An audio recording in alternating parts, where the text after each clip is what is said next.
बोलो जयकारा बोल मेरे श्री गुरु महाराज की जय।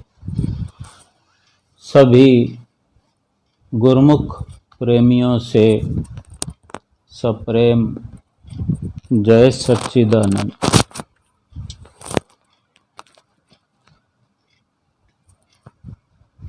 कभी भी कहीं नई जगह पर कोई जाता है तो कुछ ना कुछ ढूंढना ही पड़ता है, अवश्य ढूंढना पड़ता है, खोजना पड़ता है। और जितना मन से, लगन से, संयम से और श्रद्धा भावना से अगर कुछ ढूंढा जाए तो एक समन्वय बना रहता है और बड़ा आनंदित तरीके से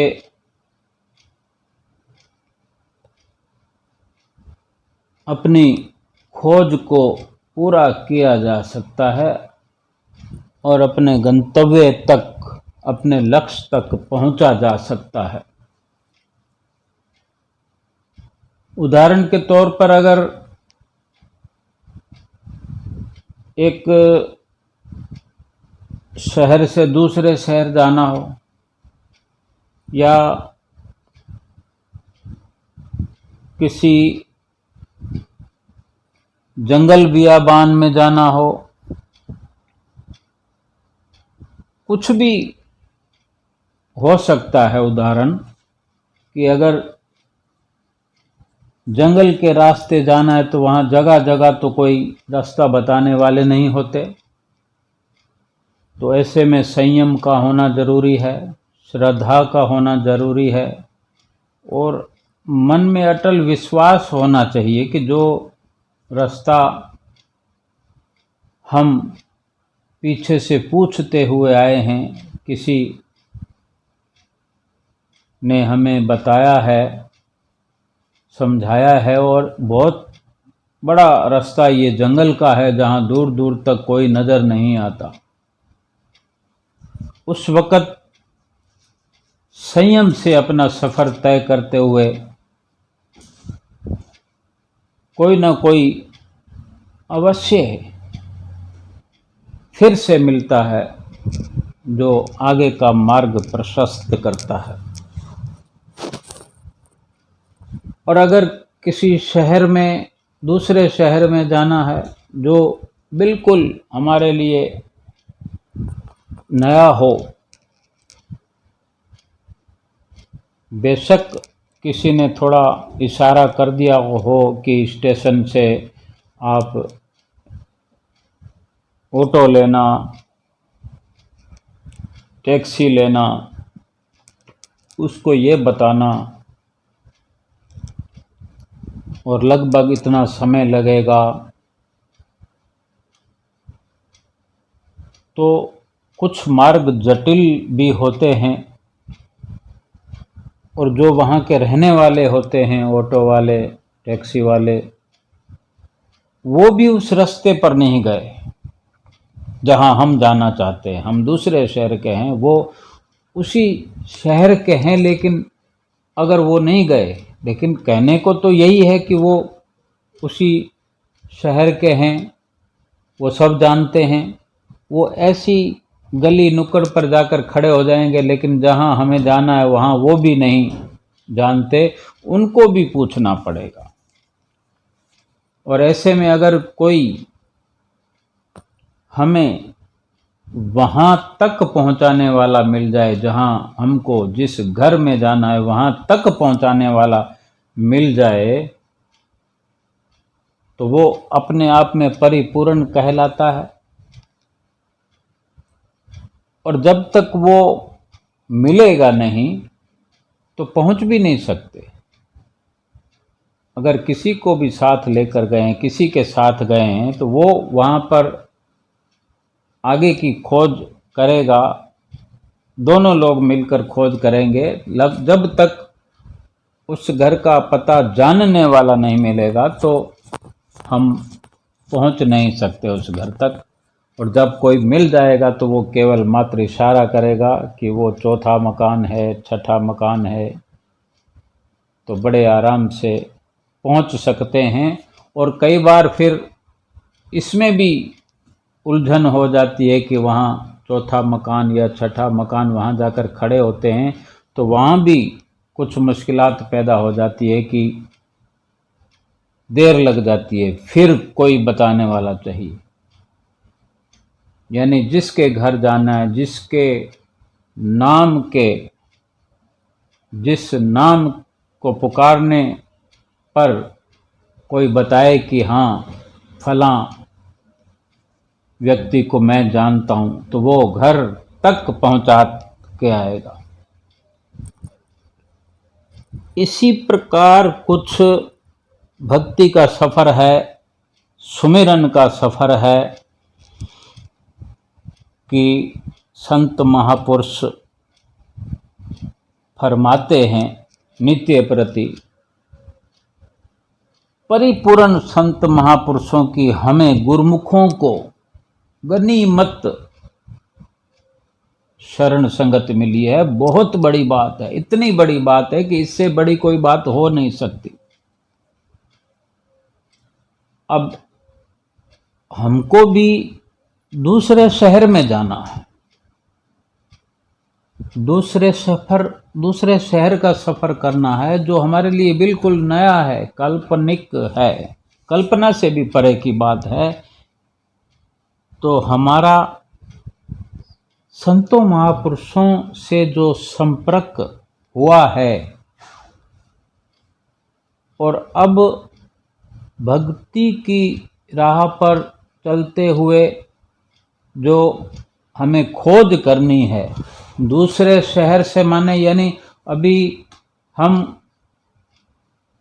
जब तक संतों महापुरुषों से संपर्क नहीं होता, चरण शरण हासिल नहीं होती, या चरण शरण हासिल करने के बाद, संपर्क करने के बाद भी ये सफ़र वाला जो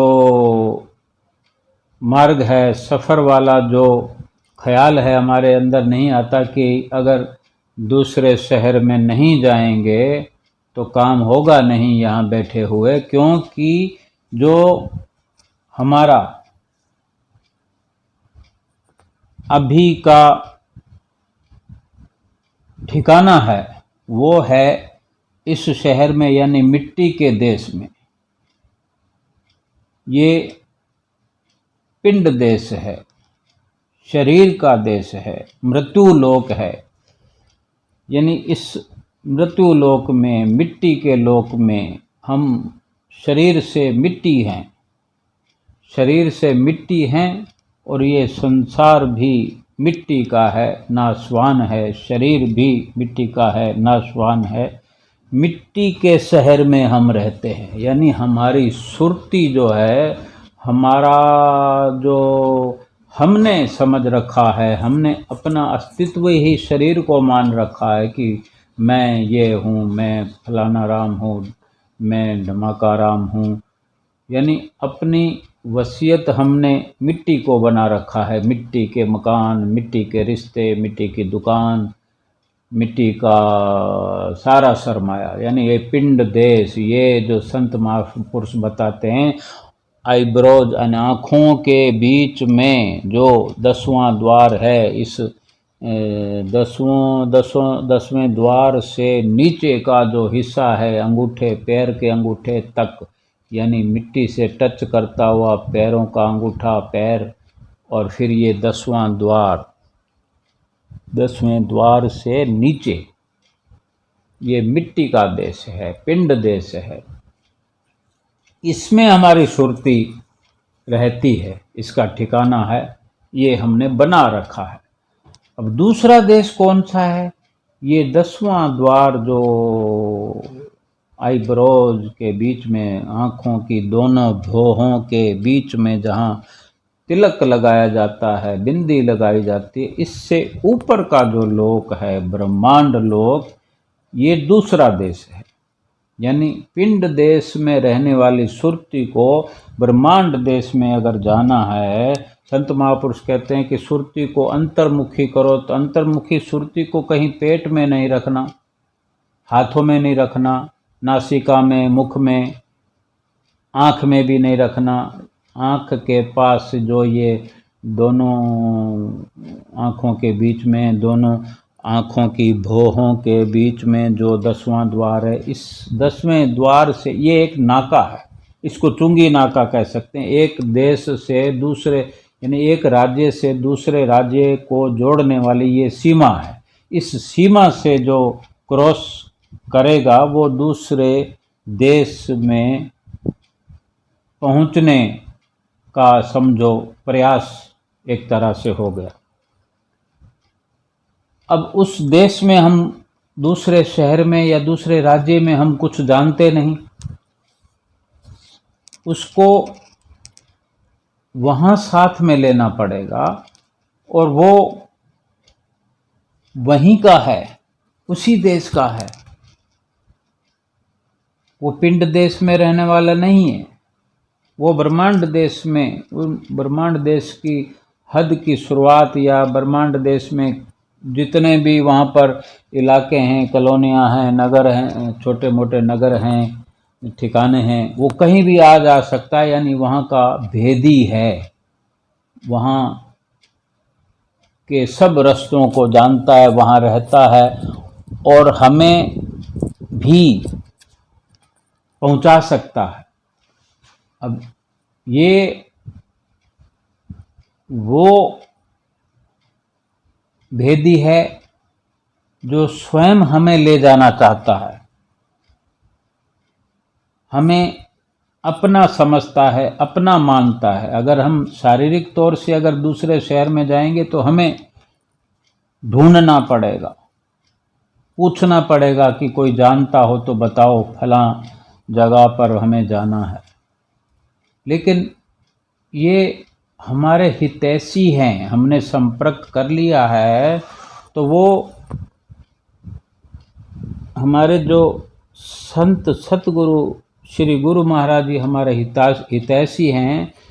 शारीरिक रूप से, देह रूप से हमने संपर्क किया है, वो एक बड़ी सफलता का राज जो हमें बताते हैं कि ये खोज हमारे अपने अंदर की है, ये सफ़र हमारे अंदर का है, ये सफ़र हमारे चित्तवृत्तियों का है, रूह का रूहानी सफ़र है, जीवात्मा का सफ़र है परमात्मा की ओर।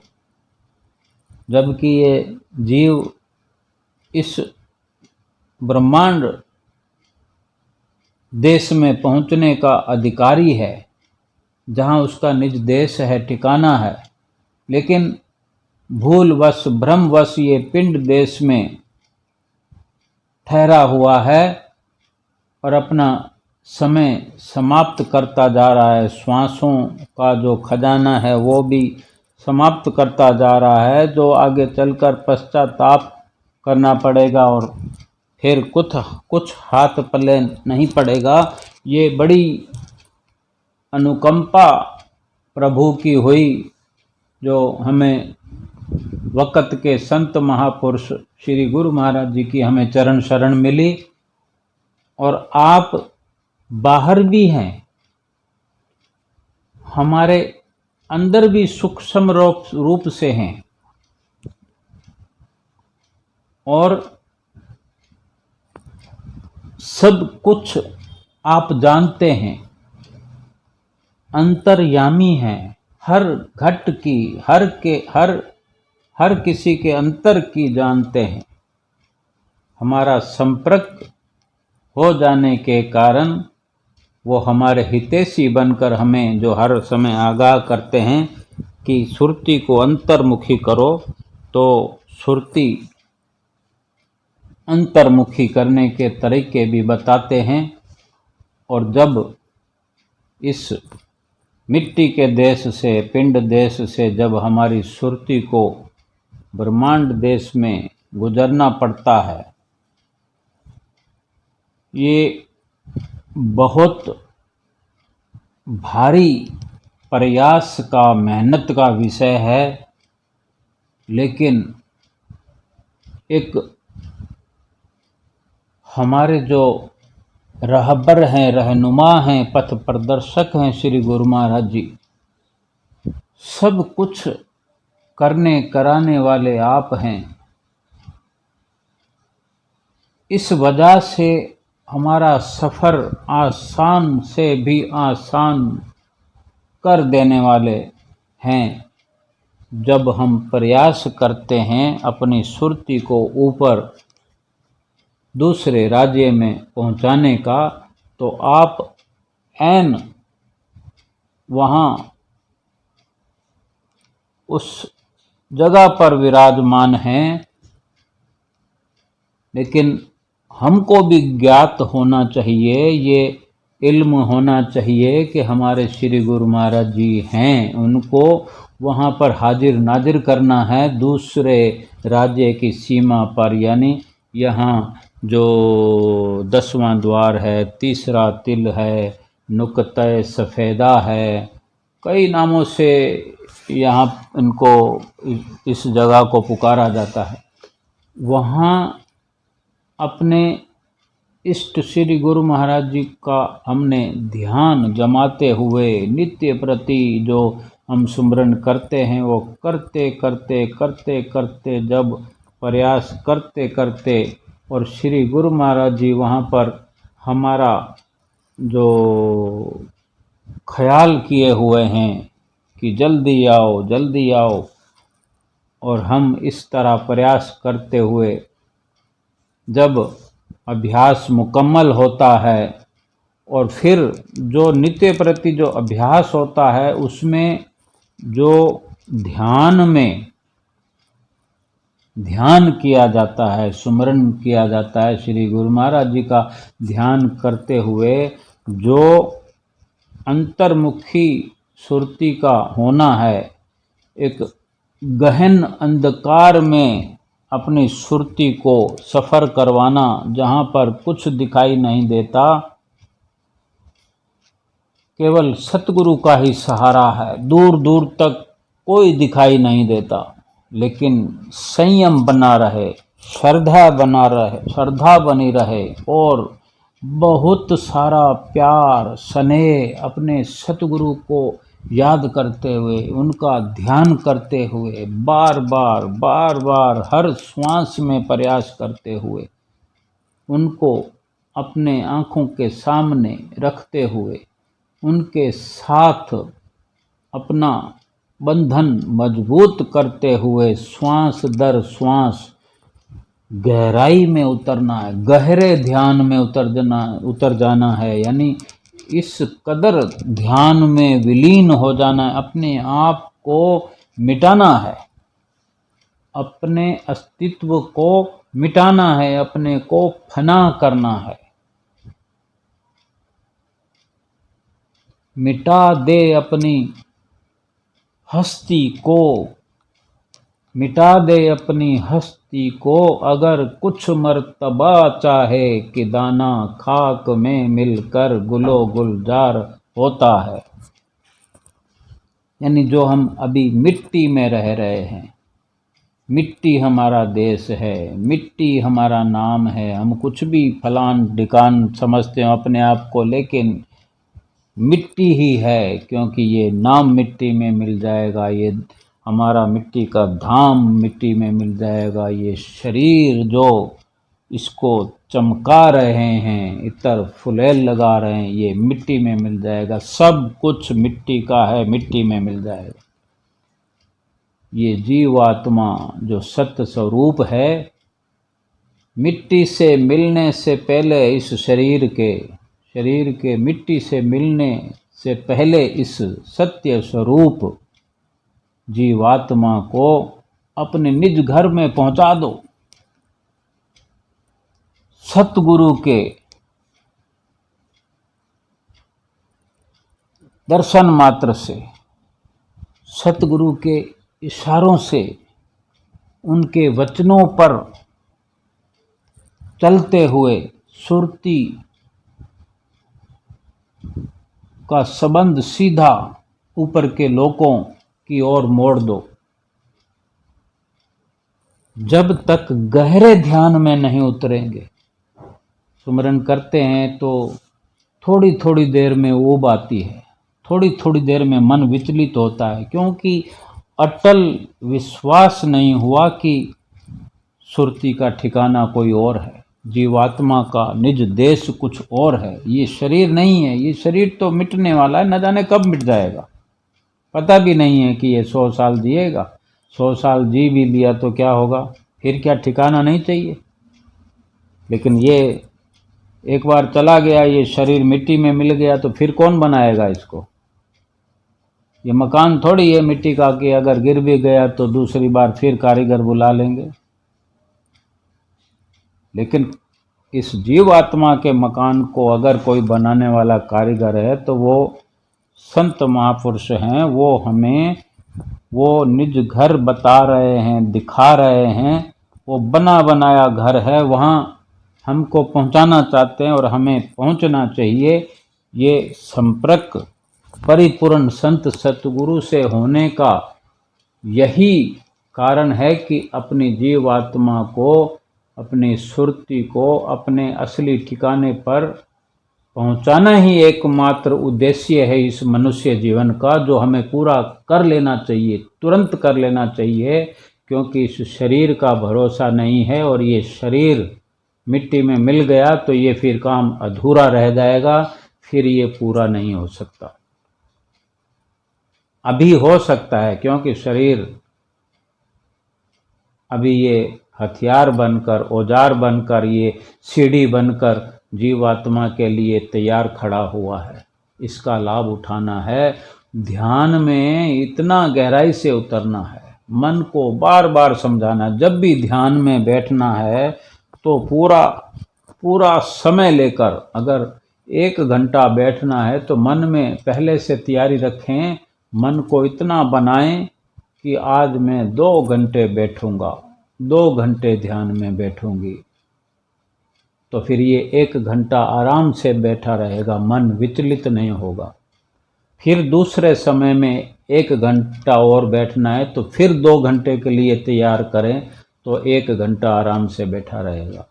एक साथ 2 घंटे बैठना चाहते हैं तो 4 घंटे का मन बनाएं तो 2 घंटे एक साथ भी बैठा रहेगा। कोई मुश्किल कार्य नहीं है। अगर हमारी जिह्वा ये कहती है कि शरीर में दर्द है, शरीर में परेशानी है, तो संसार के लिए कितने कितने घंटे बैठे रहते हैं, एक जगह बैठे रहते हैं, उठते ही नहीं हैं, उठकर जाते ही नहीं हैं। पानी भी नहीं मिलता है तो 2 घंटे तक बिना पानी पिए बैठे रहते हैं। सुमरन में क्यों पानी प्यास लग जाती है, भूख लग जाती है, लेट बात होने लग जाता है, मन उबने लग जाता है कि देखें कोई बाहर आया क्या।